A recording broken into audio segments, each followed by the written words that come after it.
It's been 12 years since I've been using an Android, and just this month, I decided to pick up the iPhone 14 Pro Max model. Just saying all that gets exhausting, but it's true. I picked up Apple's best of the best. And sure, this isn't the first time that I've owned or used an iPhone, but it is the first time that I've ever gotten to experience the Max Pro model. I've been using it for almost 3 weeks straight, and so far my experience has been pretty smooth, with just a few caveats that hold it from being perfect. That's not to say that this can change down the line, but so far, I'm pretty satisfied. I'm also pretty satisfied with these wallpapers that I just released on my Patreon. Fits in beautifully with any iPhone device, so I definitely recommend you check it out. Now, when I first took the iPhone 14 Pro Max out of the box, it actually shocked me to see how big it was. It's easily one of the biggest phones that I've ever held aside from the Galaxy S22 Ultra. I mean, it does make it great for watching content or playing video games, but using it with one hand is damn near impossible. I'm constantly doing hand gymnastics. Plus, it doesn't help that it's so heavy. The positive side about all this is that it feels extremely premium thanks to the stainless steel sides, which most Androids don't have, and a matte glass back to stop any fingerprints. I even like the flat display. Even though the sharp sides do dig into my finger a bit, it still makes the phone look clean. I guess the only thing that I don't like about the design is that the side buttons are too flat. Makes it harder to find them at times. There's also no longer a SIM card tray, making it more annoying to set up. Swiping the SIM card between phones was such a lifesaver for me since I do switch phones a lot, and I can also see it being a pain for anyone who frequently travels internationally. But I know eSIMs is the future, so getting rid of the SIM card tray was bound to happen eventually. Apple is just the one that takes the heat for everyone since they like to remove the things first. Plus, I wouldn't be surprised if they go completely portless one day. Anyways, the camera lenses on the back extrude way too much. It's to the point where the phone gets angled a bit whenever it's flat on its back, which doesn't make it a bit easier to see the screen, but it also wobbles a ton when pressing on the top left corner. It also makes it really easy to scratch the lenses, so to solve this problem, I actually picked up some cases from Torres, the sponsor of this video. Trust me when I say that they sell some of the best quality cases out there with military grade protection at a low price. Way cheaper than those Apple cases. Personally, I'm a huge fan of the Guardian case because it's slim and has a protective lip around the screen and cameras so that nothing gets scratched when it's on a flat surface. It's also 30% translucent, has customizable buttons, and my favorite part of all of this is that it has a silicone finish, making it extremely soft to the touch and comfortable to hold. It even keeps the fingerprints away, which is nice. There's also a MagSafe version of the Guardian case if you'd prefer that, which still looks just as good. If you'd prefer a clear case to show off that new deep purple color, pick up Torres' Diamond Clear case. It has anti-yellowing technology so that it still looks good in the long run, it's very transparent, and it's slimmer than ever with shockproof corners. Or you can get one of their Uproar cases, which adds a 3-way aluminum kickstand on the back near the bottom to deliver a very stable viewing experience. It even lets you adjust the angle to better fit your eye level. It's the perfect option for watching any movies on the go, and for that cherry on top, Torres even sells a glass screen protector known as Glass Go to stop any cracks. They're shockproof, easily installable, and last for a long time. So if you want the best bang for your buck, check out Torres' products through the link in the description. Anyways, as you know with any iPhone, Apple doesn't really make any huge physical changes that set it apart from last year's model. But this year was different. This year they actually made a quote-unquote huge change. And you probably know what I'm talking about here. The dynamic island. They finally got rid of that big obnoxious notch and brought it down to a long skinny pill. They even went above and beyond by having it double as a dynamic status bar, showing between 1 to 2 icons for different activities that you're running. So if I'm listening to a song, the album cover will get shown. Or when I charge the phone, it shows me the battery percentage. Or if I set a timer, I will know how much time I have left. And if I'm driving, I can see the directions.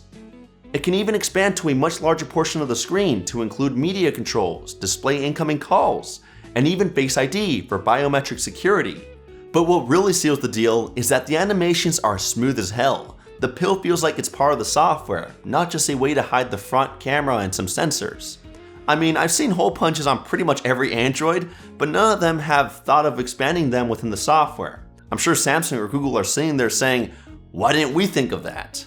Now, I did see some people online who were complaining that the pill looks a little weird under direct sunlight, it fades away a bit to expose the sensors and front camera.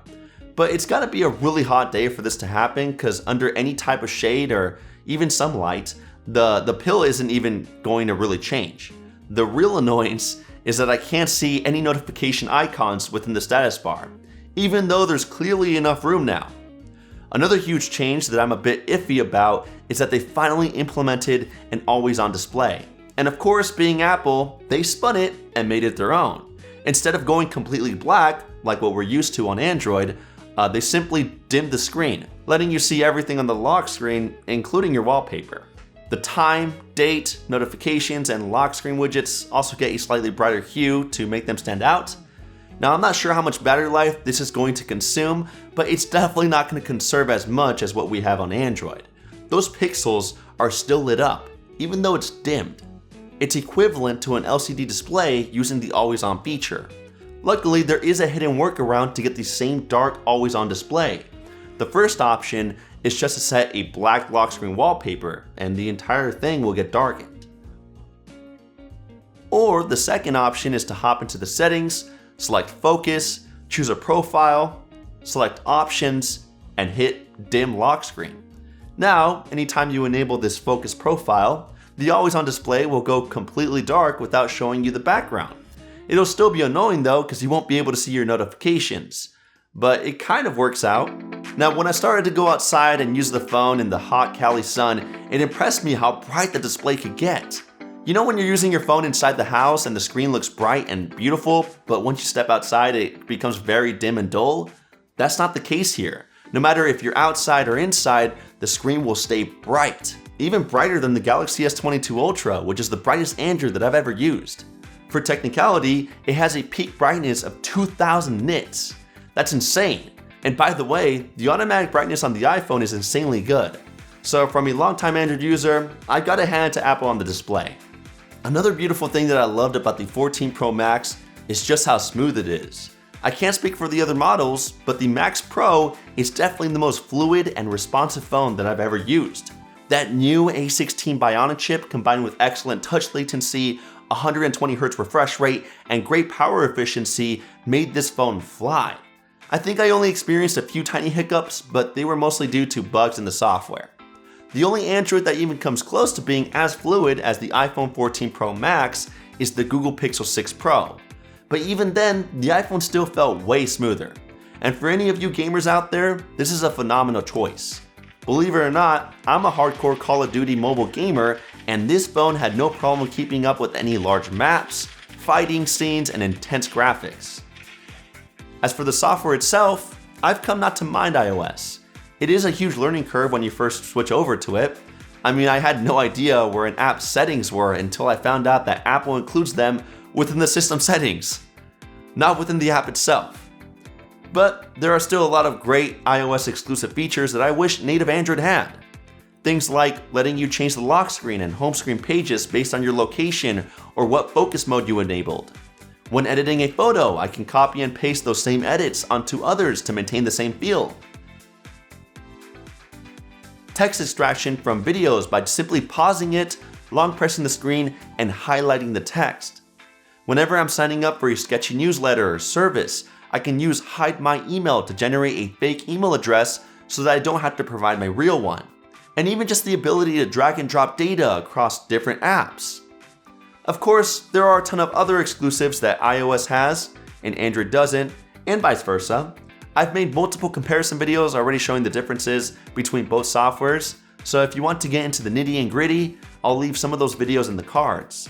But just to keep it short, iOS is a fantastic software once you get used to it.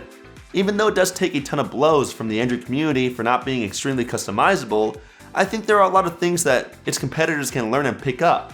The dynamic island, for example, is just genius. There are already even Android apps on the Play Store that try to replicate it, and I wouldn't be surprised if Samsung includes a feature similar to this within its Good Lock app in the future. But the main reason why most people in the States still stick with iPhones is not for those genius features. It's just for iMessage. It's like being in an exclusive club that gets ruined whenever a green bubble comes along. And sure, there are great features that come with it, like SharePlay to enjoy a movie or song with your friends in real time, playing little games, or sending text with screen effects. But functionality and customization wise, Telegram, WhatsApp, or most other messaging services are way better. As for the camera, I was very impressed by the quality. I mean, I knew iPhones provided some of the best camera work out there, but I totally forgot just how good they were. Starting with the front camera, it's phenomenal. It's very detailed, has great colors, and has a bigger aperture to let in more light. That way, when I take selfies in the dark, you'll still be able to see my face. Plus, the algorithm already does a fantastic job of brightening up my face in any scene and removing any huge shadows or contrast that may be hiding my smile. So A+ on the front camera. For the back cameras, they're pretty much the same as last year's model, although the main sensor did get an upgrade of 48 megapixels. It's also still housing the same 12 megapixel telephoto at 3x optical zoom and a 12 megapixel ultrawide at 120 degrees. In the real world, this translates to incredible shots in both light and dark scenarios. Better in bright than in dark, of course. When the sun's out, I usually get very accurate colors with great details and exposure. I tried comparing them with my Pixel 6, and to my astonishment, the colors seemed a bit more accurate on the iPhone. On a hot sunny day, the Pixel didn't mind making the scene look a lot cooler than what was actually going on. So very amazing color grading on the iPhone when it's bright out. At night, the iPhone also had no problem making shots look detailed, sharp, and bright, with also doing a fantastic job at getting rid of noise, and it also processed pictures a lot faster than the Pixel's night side mode. However, there were times that the Pixel 6 outdid the iPhone in terms of color accuracy. Whenever I took a picture of a scenery with orange lights, the iPhone just made the entire shot look orange, while the Pixel 6 made everything look normal. So when it comes to nighttime photography, the Pixel 6 takes the cake over the iPhone 14. For video, I was still very impressed with the quality. I found myself using cinematic mode a lot more because it does make the footage look a lot better, especially when recording someone. The bokeh effect and slower focus pulling makes it look like something out of a movie, and stabilization is next level, making it look like I use a stabilizer or a camera rig. I guess the only issue that there are at times is it'll randomly defocus, or bokeh effects get enabled on a random object. Other than that, video on the iPhone is great. All in all, for the cameras, it's a job well done. It's almost a complete package except for a few caveats when it comes to nighttime photography, but whenever you need to shoot anything in front of you, no matter how big or small it is, you'll be able to get the shot. The only thing I will say is that it does suck that there is no Pro mode to manually change things, and it's a pretty bare bones camera app with barely any features. Now we can't forget about the battery life, and with the Pro Max, I was expecting fantastic results. Aside from the 14 Plus, it carries the biggest battery capacity from the entire family, and by no surprise, I did get that stellar battery life. On average, I would get a screen time of around 7 hours, way better than most Androids that I've used. And the craziest part is that I usually end the day with around 30% left. That's extremely impressive considering that I'm a hefty user who's constantly consuming media and playing games. For lighter use, I wouldn't be surprised if you could make it for 2 days straight, maybe even 3 if you had power saving mode enabled. Unfortunately, the only part that I hated was the charging speed. It maxes out at 29 watts, which nowadays is extremely slow. Practically every other Android out there except for the Pixels support charging rates above 40 watts. Unfortunately, Apple doesn't want to join the bandwagon just yet. So don't forget to charge your phone overnight because it'll take hours to juice it back up. In the end, I had a remarkable time using the iPhone 14 Pro Max. It's definitely a lot more eye-catching now with that dynamic island, but it's still extremely similar to its predecessor. Just like last year, it's starting at $1,099, and with tax and shipping, it'll cost close to $1,200. That's not even mentioning the storage upgrade, which you may want to do if you plan on using this phone in the long run, because 128 gigabytes can quickly get filled up since most apps and games nowadays are so big. With that being said, would I recommend picking up this $1,100 flagship? Honestly, it's a tough call because the price tag doesn't make it easy to recommend. But if you're coming from a 2-year-old phone like the iPhone 12 and have a little extra money to spend, then sure, that dynamic island alone made me want to try it out. Plus, you'll get the brightest display, one of the longest lasting battery life on a smartphone, the fastest and smoothest phone you can currently use, and one of the best camera systems available on a smartphone today. That's until we see what Google has in store with their Pixel 7 lineup. However, I wouldn't recommend upgrading to the 14 Pro Max if you bought last year's iPhone. the 13 Pro or Pro Max. It'll be the same exact experience with a few minor additions. And I always say this with any iPhone review because Apple just never really changes much and they still always sell their phones for an arm and a leg. Plus, I'm still annoyed that they haven't upgraded their charging speeds, switched to USB-C, and they removed the SIM card tray. Still, it's undoubtedly one of the best phones that money can buy. Anyways, that's a review of the iPhone 14 Pro Max coming from a longtime Android user. I'd love to hear your thoughts about the phone in the comments and if you plan on picking one up. If you enjoyed what you saw, a quick thumbs up would really go a long way to getting this video recommended to others. Be sure to get subscribed with the notification bell turned on to ensure that you don't miss out on any future reviews, especially for the Pixel 7. Also, check out my Patreon page where I'll always be dropping new wallpapers to use on any phone, including the iPhone. Thanks for watching and sticking to the end, and I'll catch you in the next one. Kapow!